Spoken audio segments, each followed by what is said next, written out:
तो बड़ी खबर, दरअसल दिल्ली में उगाही केस में नरेश बालियान को जमानत मिल चुकी है। ये जानकारी आपको हम साझा कर रहे हैं। पुलिस ने मकोका के तहत केस में गिरफ्तार किया, नए केस में हालांकि उन्हें गिरफ्तार किया है। ये बड़ी खबर, नरेश बालियान को कोर्ट से ही गिरफ्तार कर लिया गया है मकोका के तहत नए केस में। ये अहम जानकारी इस वक्त आपको बता रहे हैं। हालांकि जो वीडियो वायरल मामला था उस मामले में जमानत जरूर नरेश बालियान को मिली है राउजन कोर्ट से, लेकिन पुलिस ने मकोका के तहत एक नए केस में उन्हें फिर से गिरफ्तार किया है और ये गिरफ्तारी कोर्ट से ही कर ली गई है। तो ये बड़ी खबर इस वक्त आपको बता रहे हैं। जी मीडिया संवाददाता अरविंद सिंह हमारे साथ जुड़ रहे हैं और अपडेट्स के साथ। अरविंद, दो खबरें आ रही हैं, जरा हम चाहेंगे कि आप सिलसिलेवार तरीके से हमें दोनों खबरों पर अपडेट दें। देखिए, उगाही का जो केस था उसमें नरेश बालियान को पेश किया गया था और पुलिस की तरफ से जुडिशियल कस्टडी में भेजने की मांग की गई। इससे पहले 3 दिन तक की पुलिस रिमांड पर रहे हैं नरेश बालियान। और इस मामले में जो नरेश बालियान के जो वकील हैं उन्होंने जुडिशियल कस्टडी में भेजे जाने की मांग का विरोध किया। उनके वकील की तरफ से जमानत की अर्जी दाखिल की गई थी और जमानत के पक्ष में दलील रखी गई। कोर्ट ने दोनों पक्षों की दलील सुनने के बाद जो उगाही वाला केस था उसमें नरेश बालियान को जमानत दे दी है। और इसके साथ ही जो पुलिस की तरफ से वॉइस सैंपल लेने की जो मांग की गई थी अर्जी के द्वारा, अर्जी दाखिल करके, उस पर कोर्ट कल सुनवाई करेगा।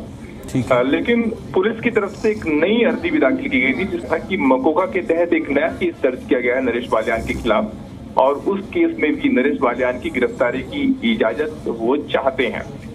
कोर्ट ने अपने आदेश में साफ किया कि उगाही के केस में हम नरेश बालियान को जमानत दे रहे हैं, लेकिन किसी दूसरे केस में अगर जांच एजेंसी उन्हें गिरफ्तार करना चाहे, ऐसी कोई कार्रवाई करना चाहे तो उसके लिए वो स्वतंत्र है। और ऐसी सूरत में जो मकोका के तहत जो केस दर्ज किया गया था उसमें अब पुलिस ने इनको गिरफ्तार कर लिया है। इसका मतलब ये कि नरेश बालियान को अभी राहत नहीं है। कुल मिलाकर के अभी वो घर नहीं जा पाएंगे, अभी वो पुलिस की हिरासत में रहेंगे। और अब एक नए केस में मकोका के तहत जब उनकी गिरफ्तारी हुई है तो अब वो अरविंद, मैं थोड़ा सा रोकना चाह रहा हूँ। फ्रेश रिएक्शन इस वक्त है, जरा हम वो दर्शकों के सामने रख रहे हैं पड़ेगा और वहां पर हम अपोज भी करेंगे।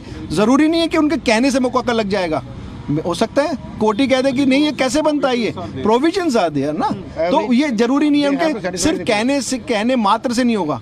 They have to satisfy the file, they have to satisfy the court also that what is और उसके बाद अगर उनको लगता है कोर्ट को और कुछ होता है then it will proceed further। आज तो सब एम्बिग्युइटीज है। सर, जो पूरा मामला है उसमें कपिल सांगवान, एलियस नंदू का नाम आ रहा है, तो मकोका में भी क्या नंदू का ही नाम है जो क्राइम सिंडिकेट है? मैं कहता हूँ हम तो आपको पता है ना, वी आर इन डार्क। हमारे पास तो कुछ है ही नहीं अभी तक। ये एक FIR जिसमें 30 तारीख को अरेस्ट करा, इसमें भी हमारा कुछ नहीं था। इसमें भी हम कह रहे थे वी आर द विक्टिम्स। हम तो विक्टिम, हम तो खुद कंप्लेंट फाइल करिए कि भाई हम विक्टिम है, हमारे को खुद डर है, हमें पुलिस का प्रोटेक्शन दी गई है और हमें अरेस्ट कर लिया। तो it is something which is very ironical. कल जहां मकोका कोर्ट में पेश किया जाएगा तो आपकी कानूनी रणनीति क्या रहेगी? हमारी कानूनी रणनीति एक ही है कि यहाँ पे the rule of law will prevail. ये कंट्री है, यहाँ पे डेमोक्रेसी है, द लॉ विल प्रिवेल। और अगर ये कोई भी इस तरीके का एलिगेशंस लगाते हैं, they have to pass to the scrutiny of the court. और वो जब स्क्रूटनी में आएगा, the court will see to it, will also argue on it. और हमें 100% उम्मीद है कि वहाँ पर झूठ नहीं चलेगी। Will come with the flying colours. जैसे आज हम बाहर हंसते हुए आए, कल भी हम ऐसे हंसते हुए आपको बाहर मारेंगे। We will challenge the grounds of arrest in the Makoka because there are some provision and the police has not followed the provision। जैसे अभी हमने बताया कि हम डार्क हैं, सच्ची बात तो है कि अभी तक पुलिस भी डार्क में है। पुलिस के पास भी कुछ नहीं है जो कहीं पाए कि किस तरह से क्या है। जो आपने अभी सवाल किया कि जी कौन सी FIR है, पुलिस को नहीं पता। हम पूछ रहे हैं, उनको नहीं पता।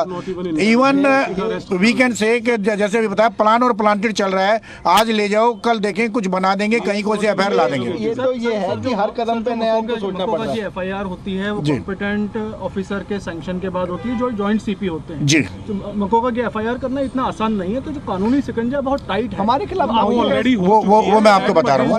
वो अगस्त 2024 में जो नंदू गैंग के खिलाफ हुई थी वो FIR है, उसके अंदर वो कह रहे हैं नई FIR नहीं हुई है। 16 अगस्त 2024 को एक FIR हुई थी 165/24 AGS में। उसमें वो कह रहे हैं कि जी इसमें कनेक्टेड, इसमें हमने इंटरोगेट करना है।